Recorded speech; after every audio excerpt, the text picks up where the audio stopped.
Hello everybody. आज जो हम टॉपिक कवर करने जा रहे हैं वो है रेवोकेशन गिफ्ट डीड।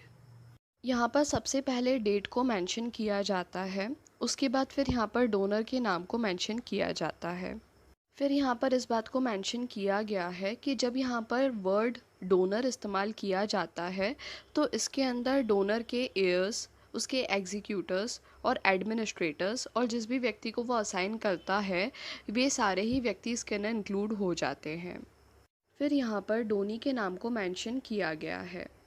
जब भी यहाँ पर शब्द डोनी इस्तेमाल किया जाता है तो इसमें इंक्लूड होता है जो भी डोनी के एयर्स हैं, एग्जीक्यूटर्स हैं, एडमिनिस्ट्रेटर्स हैं और जिस भी व्यक्ति को वो असाइन करता है वे सभी व्यक्ति। फिर यहाँ पर इस बात को मेंशन किया गया है कि जो व्यक्ति डोनर है उसके पास में एक लैंड है और एक बिल्डिंग है। फिर यहाँ पर प्लेस को मेंशन किया गया है।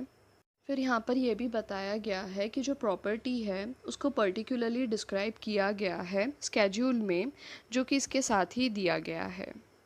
फिर यहाँ पर इस बात को बताया गया है कि जो व्यक्ति डोनी है वो एक विडो है। और फिर यहाँ पर इस बात को मेंशन किया गया है कि जो डोनी है वो किस तरह से डोनर की रिलेटिव है।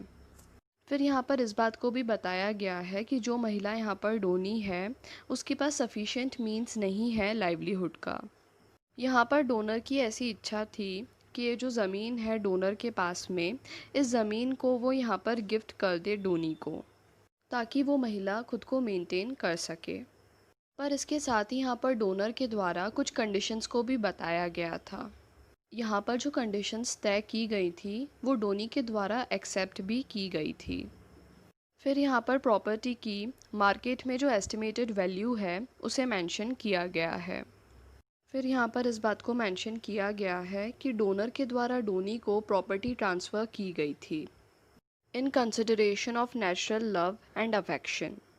यहाँ पर जब भी प्रॉपर्टी को बताया जा रहा है इसके साथ एक लाइन हमेशा ऐड की जाती है कि ये जो प्रॉपर्टी है इसे पर्टिकुलरली डिस्क्राइब किया गया है स्केड्यूल में, जो इसके साथ ही मेंशन किया गया है। उसमें बताया गया है कि यहाँ पर कौन सा बिल्डिंग है, क्या स्ट्रक्चर है। इसके साथ ही यहाँ पर सारी राइट्स, लिबर्टीज़, प्रिविलेजेस, ईजमेंट्स और एडवांटेजेस को मेंशन किया गया है। और इसके साथ ही डोनर की राइट्स, टाइटल और इंटरेस्ट को भी मेंशन किया गया है।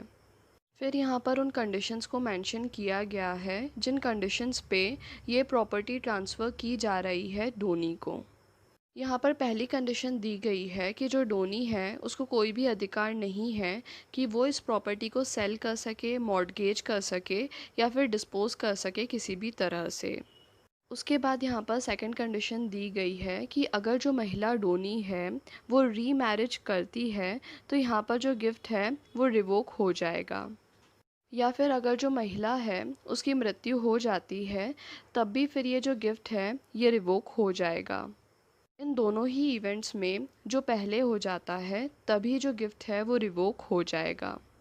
और यहाँ पर फिर ये प्रॉपर्टी डोनर के पास में आ जाएगी या फिर उसके एयर्स के पास में या फिर उसके एग्जीक्यूटर के पास में या फिर एडमिनिस्ट्रेटर्स के पास में, जैसा भी केस है।